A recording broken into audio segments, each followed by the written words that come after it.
Suspense. Tonight, let's bring you Mr. Dan Duryea in The Will to Power, a suspense play produced, edited, and directed by William Spear. Suspense, radio's outstanding theater of thrills, is presented for your enjoyment to bring you Dan Duryea in a remarkable tale of Suspense.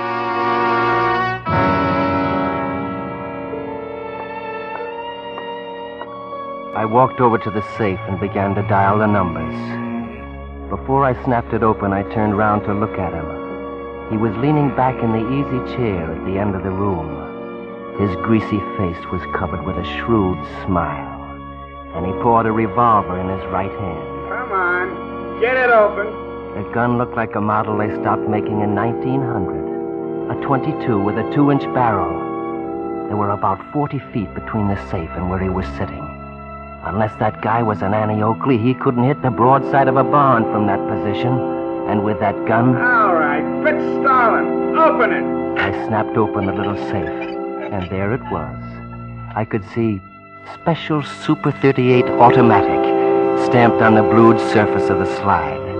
The hammer was back, just as I knew the old man had left it. I picked up that beautiful precision instrument. I turned, not too quickly, snapped off the safety and brought the sights in line between our eyes. Hey, wait, don't, the letter. The letter. He lay there on the floor. I looked at him, and I had that strange feeling that I'd overlooked something important. I walked over to where he was lying. He'd pitched forward, landing in a disjointed heap. The letter. What had he yelled about a letter? It meant nothing to me. A letter? Had I slipped up somewhere? No, it was impossible. I must have stood there over his body for 10 minutes, for the blood was soaking its way across the carpet. I tried to think of how I stood now, of what I had to do next. But my mind wouldn't let me. It kept slipping back to 3 months ago. 3 months ago. 3 months ago.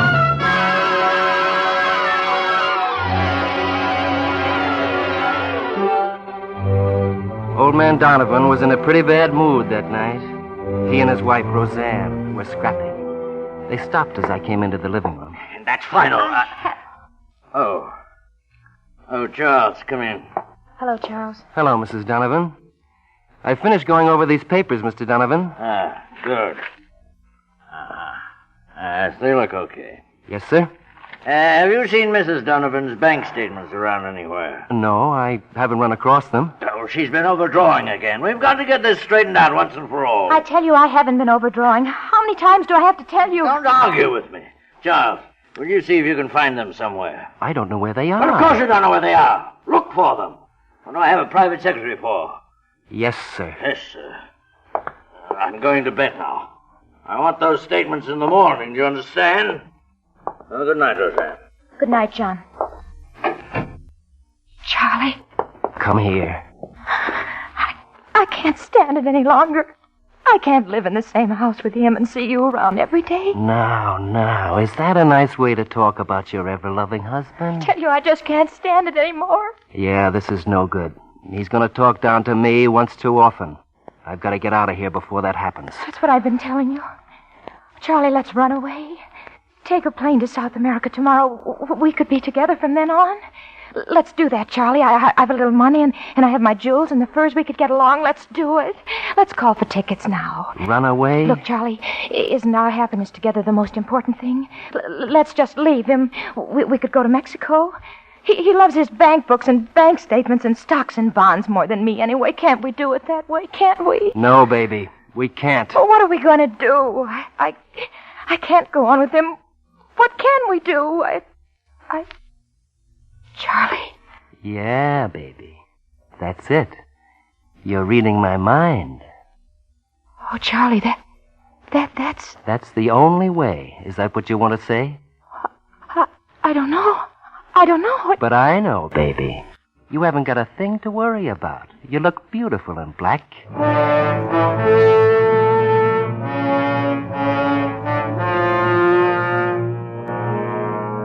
There wasn't much time to waste. I couldn't take any chances on him catching on. If we were going to do it my way, we'd have to do it soon. I began to make plans. I told her we were going to push him out the window. I told her everything except about the poison. I was ready. I'd bought the poison, and now only had to slip it into the old man's medicine. At 6 o'clock that night, the phone rang. I knew that was Judge Peters. I'd picked him to establish my alibi for me. Hey, the phone, Joe. Yes, sir. It's probably Judge Peters. He told me he wanted to see me tonight. But if I'm to finish your letters, well, sir, could you perhaps tell him that I'm not here? Huh? It'd be simpler, and I have so much of your work to finish that I... Oh, sure. Hello? Hi, Judge Peters. The old man swallowed it hook, line, and sinker. You know what? He liked little intrigues. They were the only adventure in his life. Except for Roseanne. I'm sorry, Judge. Charles isn't here. I haven't seen him all day, and I don't expect to see him tonight. All right, Judge. Yes, I'll tell you. Good night. We fixed that, huh? Yes, sir. I think it's better this way. Now I'll be able to finish those letters for you. Oh, fine. Say, fix me my medicine first, will you, Charles? All right, sir. You want soda with it? Uh-huh. Enough? A little more. That's it. No. That's good. You're only a fair secretary, Charles, but you're a swell butler. Thank you, sir.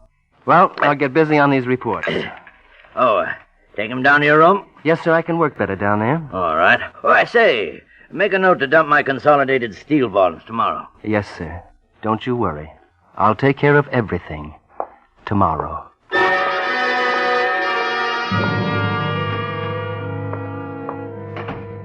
As I walked out the door, I saw him take a sip out of his glass. The next couple of hours, I'd have a lot of work to do. I walked down the stairs instead of taking the elevator. No one had seen me enter, and no one was going to see me leave. My whole plan hinged on leaving without being noticed. I went out the side door. She was waiting for me outside just as we'd arranged. It was exactly 15 minutes after 6. So far, my timing was perfect. I took her through the hotel lobby, over to the elevator. Will you be all right? I'll be all right.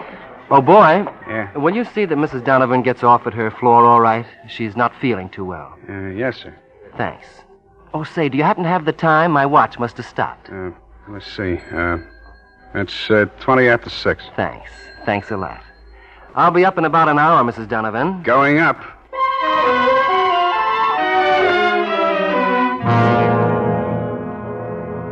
That was that. Now all I had to do was to stall for time. I walked around for a while. Between 6:30 and 7, I went into some stores where I was known. I said hello to some people, just in case anyone checked. Then I walked around some more. The minutes dragged by. I must have looked at my watch 50 times during that hour and a half. At 8, I went back to the hotel. As I stepped into the elevator, I really noticed the elevator man for the first time. He was big and greasy. I had to make sure he wouldn't forget what time I went upstairs. He made the first move as the elevator began to go up. That was luck. Get your watch fixed, sir? Oh, sure. Says 7:30. It's still not working. No? It's almost 8 now. How do you like that? It must have stopped again. Almost 8 o'clock, Yeah. Thanks.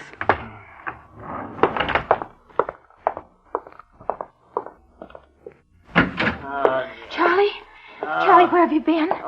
There's something wrong with John. He keeps moaning and holding his stomach. He wants me to call a doctor. Stall him for a minute. What can be wrong with him? Search me, baby. Charles, I'm so glad you came. Help me to my bed, Charles. Call a doctor for me, will you? Relax, old man. I'll get him in a minute. Are you going to do it now? Do you think we'd better do it now, Charlie? Charles, for the love of heaven, get a doctor. Don't just let me die here. Roseanne, Please get a doctor. Charlie, I can't. I'm so sick. I'm going to lose my nerve. Help me get him over to the window. No, What are you going to do? No, Charles. No. That's it, Roseanne. Up on the sill. Charles, no. Now, push. Push.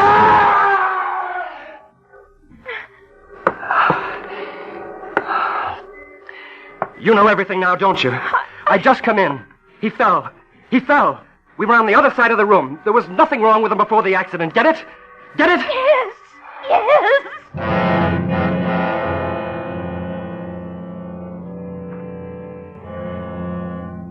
I looked at her standing there. She was shaking, frightened half to death. And yet her face had a reddish glow, like something warm and mellow. The kind of stuff you feel in your dreams. At that moment, I wouldn't have traded her in for anything. Anything less than $1 million.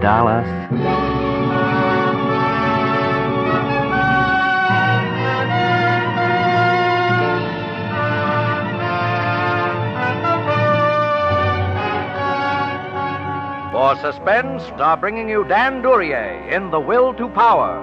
Presentation tonight in radio's outstanding theater of thrills, Suspense.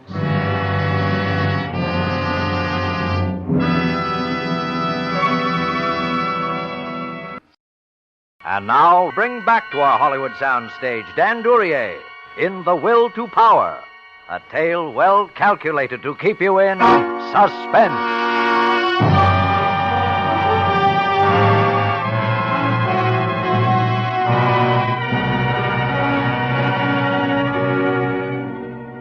At the inquest, there was some talk of an autopsy, but the old man's prestige and a crew of lawyers preserved the body in a state of unmarred dignity at the request of the grief-stricken widow. That's just the way they put it, too. The day after the funeral, we were married, quietly, no publicity. Well, there I was. I had all the old man's dough, and I had her. I don't know what it was that made me go on. Maybe it was the reading of the will that made me go through with my original plans. $1 million? Well, now we know better. In one safety deposit box alone, there was over $400,000 in cash. And then there were the estates. Compared to that kind of money and what it meant to me, she was just another dame.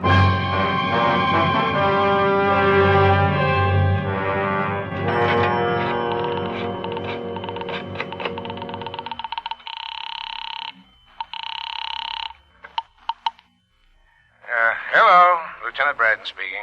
James Donovan was poisoned and then pushed out the window. I suggest you dig up the body. What? Who's this speaking? I work in the hotel.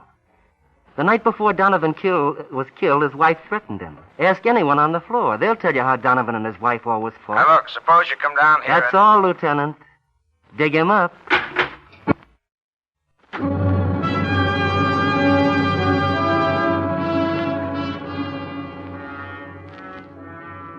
The second part was in the works, and now all I had to do was to sit back and wait. I was on my way to being the sole owner of the Donovan millions, standing alone on top of a mountain, with everyone looking up at me. Everyone looking up at me.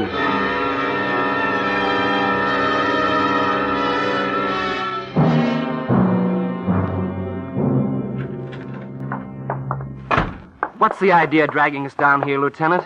Treating us like a pair of common criminals? What is it you want of us, You'll Lieutenant? get the idea in just a minute now. Just don't get excited. Not get excited? Why, of all It's mighty strange the guy falls out of a window with two people in the room. What do you mean, strange? We were on the other side of the room. Accidents will happen. Sure, I know. I was at the inquest, too. What I really wanted to ask you was, where were you before he fell out? I told you, I'd just come in. I see. You were out before. Why, yes, I'd gone... Can you prove that? What? Can you prove that you weren't in the apartment any length of time before the accident? Yes, I guess so. I hadn't seen him all day. Sure, I guess I could prove it. But why? And how about you, Mrs. Donovan? Listen, Lieutenant, if you have something to tell us, let's hear it. Otherwise, let us go. Okay, brother. We dug up old man Donovan. He had enough poison in him to kill an ox. Poison? Poison? Why, that's impossible. He couldn't have been poisoned. Mrs. Donovan was up there with him all the time. Oh, she was? Of course. He couldn't have been poisoned. I see. Can we go now? Yeah, sure, you can go. Mrs. Donovan will have to wait, though. We're booking her for murder. It was perfect. They indicted her for second-degree murder. That was a smart move on the part of the DA, because he couldn't conclusively prove whether the fall or the poison killed him. And then she swore to high heaven that she didn't see him drink anything while she was there. The lawyer who was trying to prove suicide almost broke a blood vessel. The best part came when the prosecution tried to get me to testify for them. I showed them our marriage license then. It convinced her that I was trying to protect her. But it gave the DA all the motive he needed. The jury finds the defendant guilty of murder in the second degree.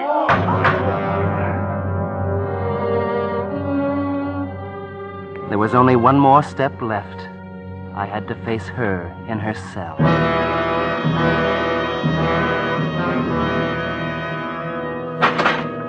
You got 5 minutes, mister. Darling. Charlie. Oh, Charlie, I've been waiting for you to come. I'm still in a daze, Roseanne. How did it all happen? The trial, the conviction. It all went so fast. Oh, I don't know how it happened, but maybe it's better this way. At least part of what we did has been paid for. When I get out, we'll be able to live a free life together. But 10 years? No, darling.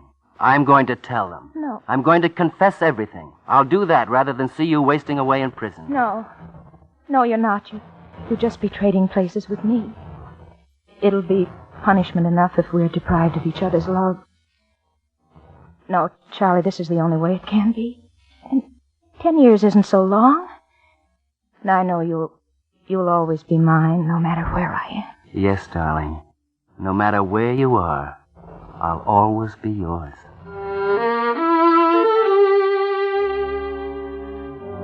I really felt bad about it, too. But you've got to compromise in life. I traded in a thing I wanted for something I wanted more. Money and power. It was right there in the palm of my hand. And all I did was make a fist.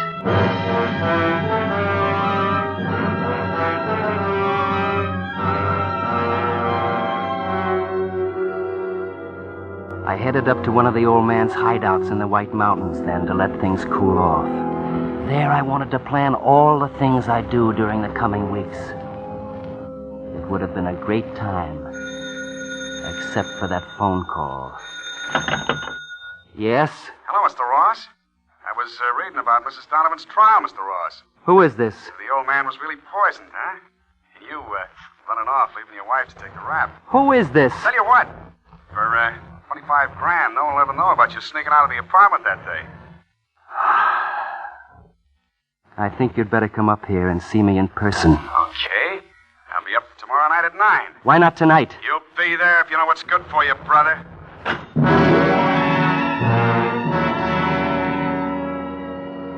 Blackmail. I knew what to do, and paying him wasn't the answer. Once I began to pay, he'd then have the power that belonged to me. He'd pull the strings. This man, whoever he was, could degrade me and humiliate me more than I'd ever been degraded while serving the old man. I heard the car drive up at a little after 9. I'd left the front door open and sat in the living room, waiting for him. He walked in. Hello, Mr. Ross. It was the elevator man. Well, Mr. Ross. You got a pretty classy setup here. My. Poor Mr. Donovan. Sure's a shame when a guy has to leave all that money behind. Get to the point or get out. Brother, from now on, you're going to treat me with respect. What I know can send you straight to the chair. Keep talking. I saw you sneak out of Donovan's apartment a couple of hours before he died. I saw you pull your act in the lobby so the dame would be alone with the old man. It's pretty clear the way you framed her at the trial. But you didn't fool me for a minute. What's the count? Well, I figure you're working the babe for plenty, so, seeing the paper said that Donovan left a flock of millions, 25,000 will do for a start. You know I haven't got that kind of money here. How much have you got? Well, I guess there ought to be $1,700 in the wall safe. But look here, if Get it! And what do I get in return? Quiet. For a while. For a while. That's it. Seeing I'm such a valuable guy, I figure you ought to put me on a payroll. Make me, sort of a private secretary, like you was the old man Donovan. I think I understand. Yeah, you bet you understand. Now get the dough. And fast! Yes, I see now. I think I see the whole picture. I walked over to the safe and began to dial the numbers. Before I snapped it open, I turned round to look at him. He was leaning back in the easy chair at the end of the room. His greasy face was covered with a shrewd smile, and he was pawing that silly little revolver in his right hand. It looked like a 1900 Ivor Johnson .22 caliber with a 2-inch barrel. I took that, and the fact that there were about 40 feet between us in at a glance. Unless that guy was an Annie Oakley, he couldn't hit the broadside of a barn from that position. And with that gun... All right. Fritz Stalin, open it! I snapped open the little safe, and there it was. I could see Colt Super 38 Automatic stamped on the blued surface of the slide. The hammer was back, just as I knew the old man had left it. I snapped off the safety and brought the sights in line between our eyes. Hey, wait! Don't! The ladder! The ladder! He lay there on the floor. I looked down at him, and I had this strange feeling that I'd overlooked something.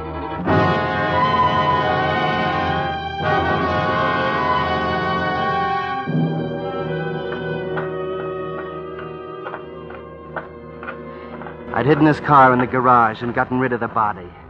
In the cellar under 2 feet of dirt. Maybe I should have left him alone. I could have pleaded self-defense. But no. After Donovan, another trial might not have turned out so well. Now I had to get away. I was really in the clear. Nobody'd ever look under those boards in the cellar. Nobody'd ever dare to snoop around Donovan's place. My place. Not unless they suspect something. And why should anyone suspect anything? Not in my house. My house. In a minute, I'd be off this dirt road and on the highway to New York. Yes, that's it. Back to New York. Then out of the country.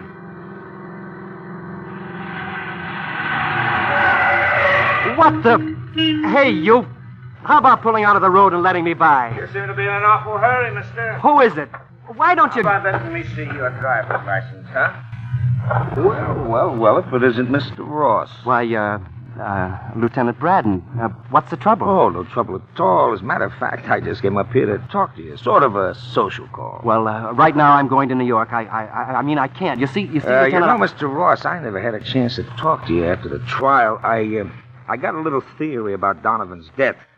Oh, it's too late to do anything about it now, of course, but I thought it might be nice if we could sort of discuss it. Sure. Any time except now. I'm in a great hurry. So I thought I'd kill 2 birds with 1 stone. What? Well, some crank sent me a letter, see, saying he was coming up here to see you. It seems he thought that you might kill him. A letter? Yeah, it probably didn't mean a thing, but, well, you're a rich man now, Mr. Ross. You'll just have to get used to being a target for cranks. A letter. That's what he meant. The letter. What's the matter, Mr. Ross? You don't look so good. Say, there's nothing to be afraid of. I tell you what. Your house ain't far from here. Let's you and me take a little stroll up there and see if that crank has arrived, huh? It'll make you feel better. Oh, I'm all right. Just let me go. No. I insist. It'll set your mind at ease. Okay? Come on, let's go.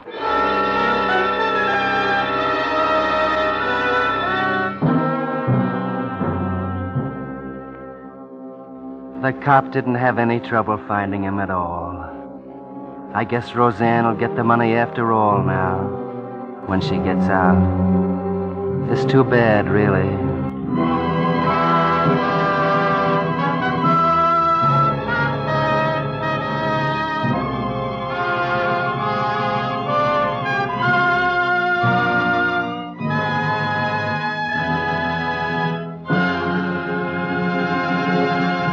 Suspense.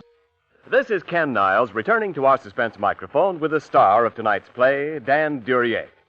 Dan, I've noticed in your last few pictures that you've forsaken the cloak of villainy to play the hero. Yes, Ken, I have managed to qualify for a love scene or two lately, in spite of my wicked reputation. Well, then I'm afraid we've done you wrong tonight, casting you as the villain. No, on the contrary, Ken.